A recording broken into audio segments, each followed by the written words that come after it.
So apparently in the UK, tipping is optional. Try that here in the US and see what extra ingredients come with your food. That's disgusting. And we are live. And it's true.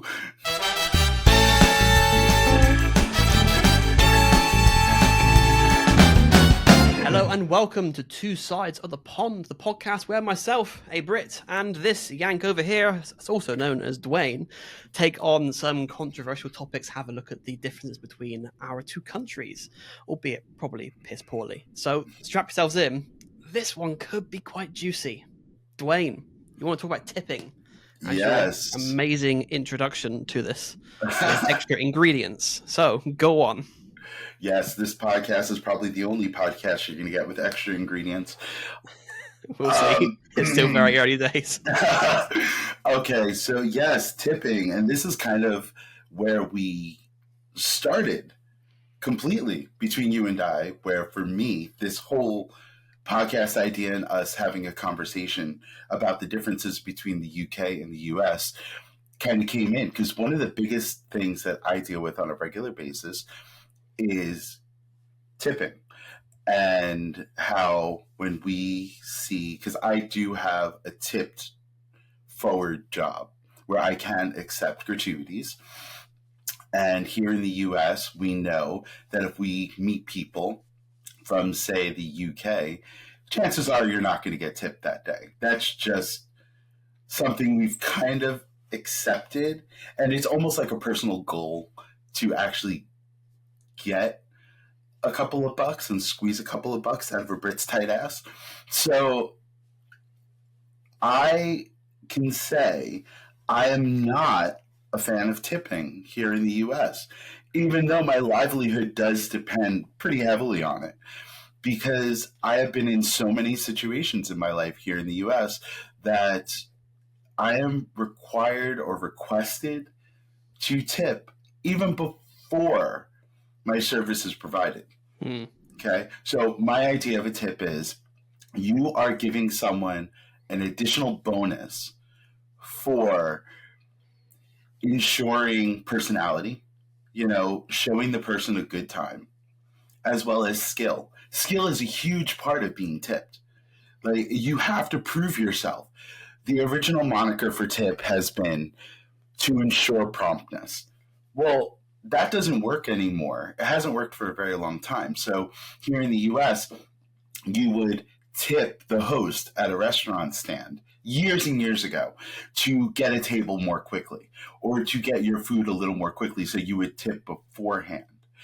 That doesn't work here. Now it's more of a, you did a really good job above and beyond what I think I expected. You've exceeded my expectations. So here is a little something else. Here's a little bonus as a thank you, so to speak, right? So for my job, I have to bring a lot of personality, and I have to engage and make the people I meet feel special in some way, shape, or form, to feel like the money that they had spent for the service that's being provided wasn't enough, or they've got more than expected. And the first time I met you, we were in that situation, and you happened to, I don't remember it being a memorable thank you at the end of our day together for some reason. I remember it. I'm sure you do. It was your wallet you had to like crack open. But yeah, butterflies coming out of it, already spent enough. Bearing in mind that on that particular trip, it was a 4-week long trip with a 2-week cruise and then a week either side in Miami, in Tampa, and in Orlando. Yes. So it was a very, very expensive trip. And to go on to the point of where there are occasions where tipping is expected or requested beforehand, exactly the case when it came to Royal Caribbean. I'm going to name drop them because they're a bag of shit. They add on the gratuity to your room charge the minute you board that ship, and it's like, can you don't? Because I'd much rather if I'm gonna be forced to tip, if I'm gonna have my arm bent, behind my back to tip someone, then I'd rather choose how much and when, not just have this fee. And it was per person. It was something like, I don't know, $15-$20 per person per day added Yeah. on. Like, And what it's are they like, doing for you there? Are they not fluffing much. your pillow? Are they giving you like a bedtime story? Like, what are they doing to earn Nothing that? really. Yeah. And the thing is, we were quite pissed off as well because we had no access to cups. We got the drinks package, and we were allowed to get this plastic cup thing, and they had none left. By the time we got on board and tried dealing with it, and we were sent around the houses trying to find anyone that still had some cups left. So we got a good 30-40 minutes to sort it out, and we were really thirsty as well. We couldn't get a drink. We were really, Hmm. really thirsty. Wanted our damn cup because the machines are the special, cup detecting machine thing. So it's Yes. like, guys, can you like? So we went to the guest service and said, yeah, take that gratuity off. You can fuck off. It's not happening. You're shit. And what So people don't realize is you can do that. You yeah, can go up to them and say, look, I'm not comfortable with this. You don't even really have to give a reason. I will give what I feel is necessary at the end of my stay. yeah, Wherever it is, you can do that. Now, when I go to Starbucks, we'll just say, you order your drink, they ask for a gratuity right then and there. So I'm like, but I haven't gotten my drink yet. I don't know if I'm going to not enjoy it, but if it's going to look like what it says on the menu. Like, people get paid to make it look as appetizing as possible, to make you want to buy and spend the money for the product itself. Fine. But there have been plenty of circumstances where you are asked to tip beforehand, and I am waiting as my drink has been forgotten, or it doesn't, my drink comes and it doesn't come with the accessories that it says it's going to come with, like whipped cream or whatever, and you have to ask for it. I'm like, but I thought it came with it because that's what the picture says. That's what the description says. And I've already paid for this and you've already screwed it up. I can't very well go back up to the counter and go, yeah, let me just fish out those $2 that I put in there because you fucked up. You know what I mean? Like, so yeah. I am not a fan of that. Um, so I prefer not to tip in those circumstances until after the fact. And the Receive the problem service. with Yeah, that, right, I want the service, and you need to exceed the standard expectations. Not even my expectations. We all have different levels of expectations, but not for like you exceed the standard of what the minimum of what I'm paying for.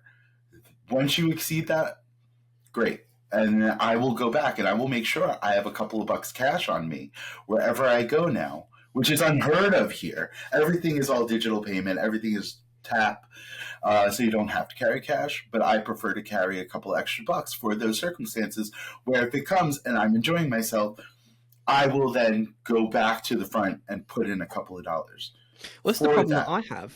Because as I said, I've been to America, quite a few times, especially during the Mm-hmm. era when it wasn't contactless payments. It's been, America's really struggled to sort of modernize its payment infrastructure, and it was so reliant on cash. So this is back in the day where you would go to a cash machine or go to I can't even think of the name, the place where you exchange your money. ATM. Not an ATM, no. It's more we could Oh, exchange it into oh, dollars. oh, yes, yes. Yeah, Okay. like one of those places.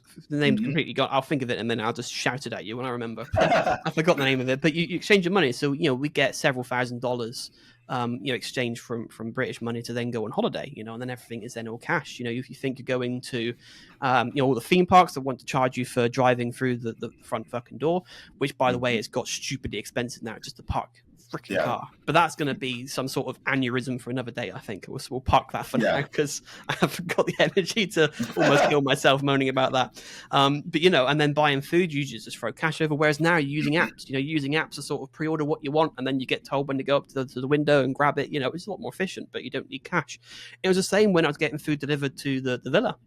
It was I understood that you tip like 20% or whatever to the driver. So I understood the sort of the logic behind it and the rules, and we do that.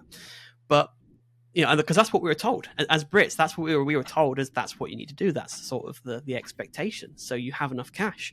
Now I don't usually have cash. I got a little bit out when I first met you in April. I took some with me, mainly because we were expecting to need some cash on the on the cruise, which is why we did it. And I had quite a bit left over, which I then threw your way, which apparently you've forgotten of. So, you know, ungrateful bastard. But there we are.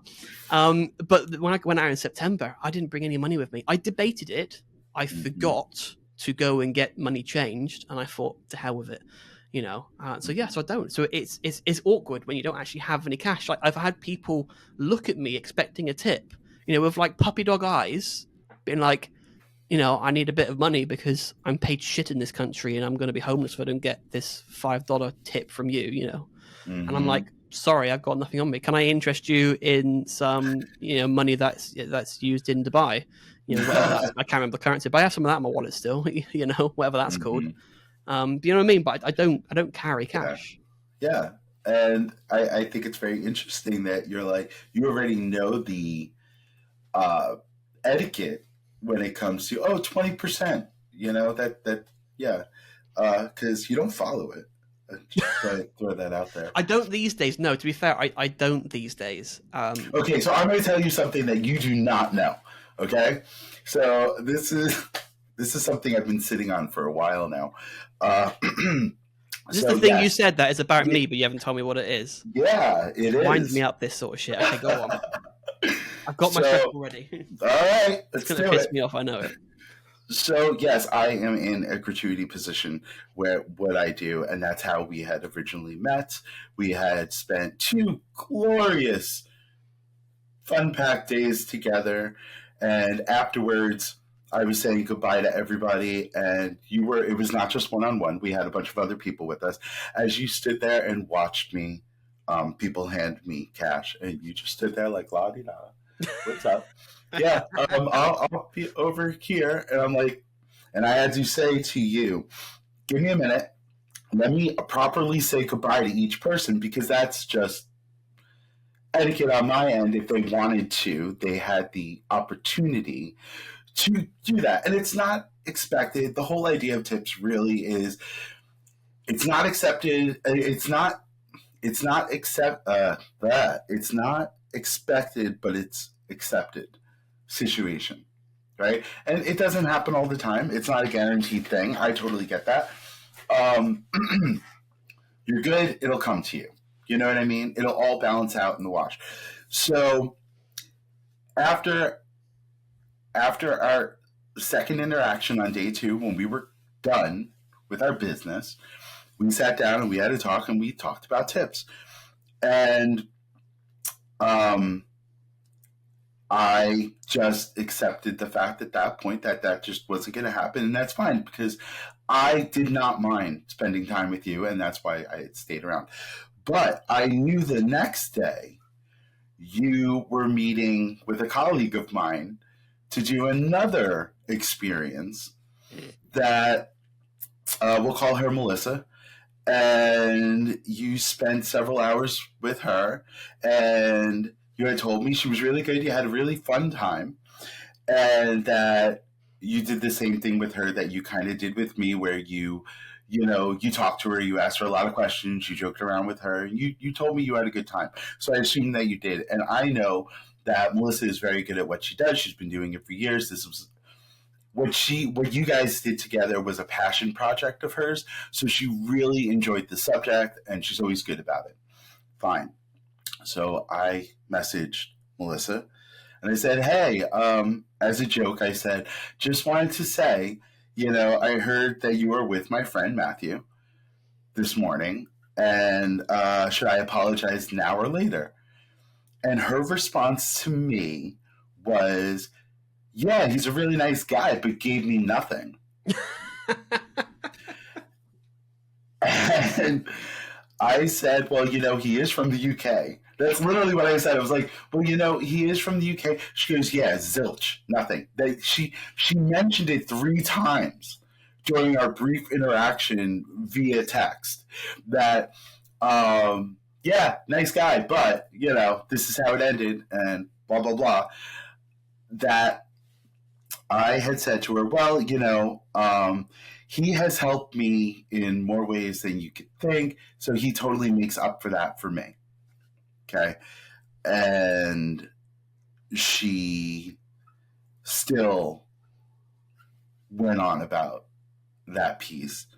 So I said, okay. So I shortly ended the conversation with her. And I double checked with you. I was like, so it was a good tour. This is what you did. Good idea. You had a good time. Yeah, it was really great. She was fun. You got to interact with her and play with her a little bit and go Yeah, back I and managed to forth. scare the shit out of her twice just by Yeah, standing yeah, in a particular location. I wasn't doing anything. I just stood there, and she yeah, just absolutely melted. So yeah. yeah, it was good So, fun. um, so I Venmoed her a tip on your behalf. Did you? I did. Yes. I went to another person in the field that does exactly what she does. And I said, hey, for this particular product, what is your standard? What's the standard gratuity for this? Because what I do and what she does is different levels of service, um, different cost for what you're getting. But what would you think a standard would be? And he told me, and I took care of her for you. So I don't know if you should say you're welcome now, or you think I'm just an idiot or a pushover or whatever. But yes, I did. Well, I do appreciate that. I do feel bad for not doing it. Oh, don't worry, your bill is coming. I will. I'll put in the request. I might try and request her next time just to see if she accepts. See what she does. That would be interesting to find out. Yeah, it would be. It would be. Yeah, I mean, after speaking to you more, I mean, I know the situation out there, as you say, is very tip driven, and I think that the root cause of that is piss poor salaries and working conditions. It's so different to the UK. Not that the UK is good. We do have our own salary related issues, which I think have become better since COVID and lockdown. So we used to have a problem where it's very regional based salaries. If you, like for me, are living in the southwest of the UK, we have very different salaries for the same job versus London. And the argument always was like, yeah, but it's higher cost of living in London. It's London, blah, blah, blah. You get paid a lot more for doing the exact same thing. It's like, yeah, but how can you value expertise based on where you live? But when lockdown happened, we started hiring people remotely, and we had access to the talent pool across the entire country. So you could no longer use that argument of where people lived. So people could now start getting London salaries based in the southwest, and that's what loads of people started doing. So it started to level the playing field a little bit of this particular role or job has a certain price tag associated with it, regardless of where you are in the country. Right. And that I think is a big problem that we have here, where I get paid, say, a competitive salary for working at a Starbucks in Orlando, Florida, because the other Starbucks in the area, the baristas make the same amount of money as I would, and the Black Rifle Coffee Company, they pay their people this. So we are going to pay you very similarly. But if you live, and it's based off of what they're paying, not what your living situation is. Because here in Orlando, since COVID, our one-bedroom apartments have gone up to $1,800 a month. That's one bedroom here, which means you can have one or two people living with you, and you have to split that. That's not talking about all the extras like electricity, internet, which is a necessity. That's the only thing you thought of. Electricity. Yeah. What else do we have? What do we have here? No, we have cable and internet service that like monthly bills. And because where we live, you have to pay a monthly security, monthly for your security. If you have a car to keep payment, the alligators out. What is it? Yes. So to make sure I don't get shot in the middle of the night. So security for that, mate, is leave the country. Yeah. So the whole idea of getting a cost of living increase turns into, that's 20 cents extra an hour. But we went from $900 a month for a one bedroom to $1,800 a month It's quite a for a jump. one Yeah. bedroom. So where's the difference coming in? Like, how are we getting the extra money to Well, pay we for had that similar things difference? here because we had because also we've had lockdown, which put a lot of pressure on. Then we had Russia being twats, invading countries and whatnot, and causing massive economic problems across Mm-hmm. Europe and whatnot, which is brushed over massively into the UK. We ended up seeing a about a 12% increase in cost of living. Mm-hmm. But our salaries didn't increase by that much. We might get maybe Yeah, 1-2% of a salary increase in the year. It just didn't cut it for a lot of people. It just didn't get anywhere close to the extra cost, and still doesn't. We're still yeah, feeling the pinch from all that. yeah, But I am starting to feel bad though. To go back on topic with yeah, tipping, yeah, it's yeah. the thing is with me, this is where it's hard, and I assume it's the same for quite a lot of Brits, and hopefully we'll explain a little bit why the UK is the way it is. I mean, obviously, first and foremost, we don't have a tipping culture. It's a additional thing you can do again if there is sort of some extreme service. Sometimes it's weird in this country. Sometimes you're not allowed to tip the individual. You're giving a tip to the business, and then they get like evenly distributed, which I just think is a horrible idea because that's not fair at all. Oh, But totally. there's so much around this, around commissions as well. That's going to be another thing that'll give me an aneurysm. Commissions. But let's make a note of that. Commissions and how that works. I'm going to blow my bollocks on that one, I think. But anyway, let's try to get too distracted. So when it comes to the tipping, if we look at the two trips that I've done recently, look at the one that I did in April, which was the cruise, and the one that I did in Mm-hmm. September and October, which was in both LA and in Florida. I'm going to say the amounts because fuck it, why not? I'll give you an idea. Obviously, the first thing for the UK is quite a long flight for us to get over. Now, there are cheaper ways of doing these things, but the way I did it, it was particularly a higher cost because of the sort of experience I was wanting to get. So, when I give this price, I don't want people to panic and think, what the fuck, why spend so much money? It's because I have done things a bit more up there. But the month that I spent in America in April, including the cruise and doing all of the fun things around Orlando, was about $10,000-$11,000 Mm-hmm. for that month. Yes. And in September and October for doing that was probably about $13,000-$14,000 Okay. for all of it. And that was 2 weeks. That was, but 2 weeks worth of quite costly activities. So Oh, to your then add-ons were ridiculous for that. So not everybody yeah does all those no add-ons, but you took exactly advantage of the fact that you were overseas. And when was the next yes, time you and had it that was my time? I birthday. get it. Yeah. It was my Yeah. Yeah. 33rd, so Yeah. I was Sure. doing things every single day. But to then have that expectation You of had a birthday tipping month. Nice. of tipping the 20% or whatever the going rate is these days. I don't fully know what the expectation is, but let's say 20% for now. Mm-hmm. It's quite a lot of extra money on top of what's already been paid. Yes. And when I'm planning these trips, I'm budgeting based on the things that I am booking, and then I've paid it all and then I go and do it. It's done. I'm not thinking about, oh, what about an extra several $1,000s worth of spare cash on me so that I can then, Yeah. potentially throw it someone's way if I feel that they've been Right. worthy. That the thought doesn't really cross my mind. It's going to a lot more now. And to be fair, I was feeling a little bit awkward.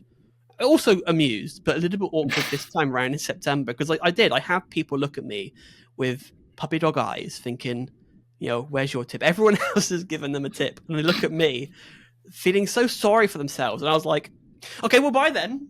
Right. Just walked off. But the thing is, I think there's only been one occasion on this particular activity where I've had someone that Mm-hmm. wasn't worthy of a tip. Everyone else I've had has been very, very good. And so, yes, it probably people probably think I'm a bastard, and they're not wrong. I am, but I think that's the difference. It's so expensive for us anyway, and I think the gap from us between the amount we spend to do these sort of things and the amount of money we make, we don't have the best salaries in the world. We have got quite high cost of living, especially where I live. It is one of the higher cost areas. If you were to exclude London, the Southwest is quite an expensive area. It's sort of known as a retirement area. So it does sort of sting. We are spending money on stuff. I mean, look at fuel alone. It costs a fraction for you to fill your cars with gas, which let's not even go there. But you know what I mean? You It's mean stuff like that. petrol? Yeah, petrol, Yeah. fuel, yeah. But you know what I mean? But that's the thing. I'm spending so much extra money on putting shit in my car so I can get to places. You know, if I didn't have to do that, I'd have so much more disposable income that maybe it wouldn't feel as much of a pinch to use that to tip people. Okay, so I mean, income and money exchange rates will be totally a different episode, or we can continue that conversation behind the scenes to our Patreon guests. But I think it's kind of bullshit. But Great. yeah, just saying. And I think in this circumstance, you're more the American than I am. Now, here is a quick question to round this all out. We're gonna do a little scenario.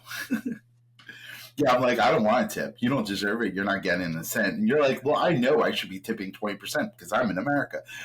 But here's the circumstance. You we're out to eat, and you graciously, I don't know why you would ever do this for me, but decide to pay for the meal. And we sit down, we order, our bill comes out to $50. We're going to round it, nice round numbers, $50. However, your meal is shit. You're like, I'm not paying for this. This is just not what I ordered. Just take it back. Take it off the bill. So the bill now is $25. What are you tipping on? Are you tipping? Your bill is originally $50, but you, because of the adjustment and because of the chef or the cook's poor skill set, your bill is now $25. What are you tipping? Are you tipping? Well, yeah, I mean, what I generally do in a restaurant is round up to a nearest sort of whole number. But on what? $50 to $25? Usually what it says on the receipt. Oh, okay. Mm-hmm. But I mean, to be fair though, I've never given food back. It's not something I've done. I've never actually been in a situation where I've had to return the food and say, yeah, I'm not paying for that. Are you afraid to? No, it's just usually I'm ordering things that are safe for me to eat and it's fine. You know, but you know what I mean? You have your royal food tester with you at all times. No, but I mean, like if I'm ordering like a pizza or a burger, you can't really go wrong. I have had a shit experience. I was in San Francisco. I think it was a Red Robin, and that was terrible. Well, that was your first mistake, but go on. Well, yeah, there is that. But that was really bad. They forgot what I ordered. I think they then delivered it, but brought it to the table separately. So my brother already had his food for ages. I didn't have mine, and it was just crap. And I remember my brother said that, well, we still got a tip because it's not the server's fault. I was like, yeah, I get what you're saying, but at the same time, it's been crap, you know. And I'm looking at the overall experience because for me, I quite like to look at things as teamwork. But they're not pooling their tips. You know that, right? Well, yeah, maybe. The cook or the chef is not getting a portion of that tip. And can you see how it's such a broken system? It is. That causes this, you know, it's mad. Don't expect me to pat you on the head for a good job if you haven't done it yet. If my dog does not sit down when I ask him to sit, and I still give him the treat before I ask him to sit, is he deserving of that treat? Think of it that way. Like, so, and same thing going back to the Starbucks, where I am not going to reward you before fucking up my coffee. You know, like my dog gets its treat when he does what I ask of him and does it promptly. So, yes, it all boils down to me and my dog. But yeah, so for me, I am Team Matthew's brother, where my server, because I was in that situation where the bill would have been like $40. And it got cut down / to $20 because I had the saddest looking bacon, lettuce, and tomato sandwich you could imagine. And I was like, you know what? we're just not going to do this today, because by the time they would have remade it and come back, and the person I was with was already more than halfway done. I was like, I'm not going to wait. You know what? We're good. I'm just going to suck it up and hit McDonald's on the way home or something. But my bill was $20, and I gave her $40 because I felt I added stress onto her, and I didn't want her to worry that I would be punishing her for crappy service, because her service was not crappy. She was a very sweet woman. She was above and beyond. She was like, I could do that. She came up with positive solutions. Like, she even took my drink off the order, off the check, because I had, I had a soft drink, and she was like, I took the drink off as well because you really didn't do anything here. Like, so that was her apples to apples, as they say here, plus a little bit something more by taking off the drink. So the meal still cost me $40 at the end of the day, but it wasn't her fault, and she went above and beyond, and I didn't want her to think I was going to punish her for that in that respect, because servers here in the U.S. make like, I don't know, $2 and change an hour. That's terrible. Yes. Yeah. So yeah. That's so bad. Oh, and if you want to hear more horrible tipping stories, yeah, we're just definitely gonna continue at some point. Yeah, we're gonna have to speak more on this. There's definitely more scenarios that I've been in, but I feel like I'm gonna have to start changing my ways. So I'm gonna be interested to hear what you guys think. Mm-hmm. Am I just an absolute asshole? I mean, I am, but in this particular scenario, am I just an asshole for becoming a bit more reluctant to tip in recent years? Do I need to spin that around and start throwing? And I also want to know at this point, should Matthew pay me back for the tip for Melissa? You have to let me know how much it is. I'm going to need to see a receipt. I'm a very generous person, just so you know. I can't believe you did that. I have receipts. I do have receipts. But from her point of view, though, who tipped? Was she deserving? She was. Yeah, she was very, very good. So I gave her an electronic tip, and it said, from Matthew. That's really sweet. She's going to think I'm not an asshole now. She doesn't know the real me. I am here to protect you. I will protect you, Matthew. All right. Comments she said, gave me nothing. Gave me nothing. Oh, she used a couple of adjectives in there that Gosh, she was really upset then. I didn't give her anything. Yeah, well. It's like, sorry that you did your fucking job that you volunteered to do as a hobby project. Wow. My deepest apologies. If you think that's something, you should hear what we say behind the scenes, behind other guests' backs. But anyway, well, on that note, I'm going to wrap this up here for us and get us out of a little bit of hot water. If you like what you've heard, feel free to subscribe. We do have a Patreon. We have socials. Everything is going to be down below. And thank you for tuning in to this riveting episode of Two Sides of the Pond. We hope you enjoyed and gained a new perspective on the differences and similarities between our two cultures. Or at the very least, got a new perspective on how much of an asshole I am. Until then, keep the conversation going by commenting below, and tell us what you want this Brit asshole and this Yank from the South to take on next time. Until then, say goodbye, Matthew. Bye for now. And cheers from Dwayne. Bye, guys.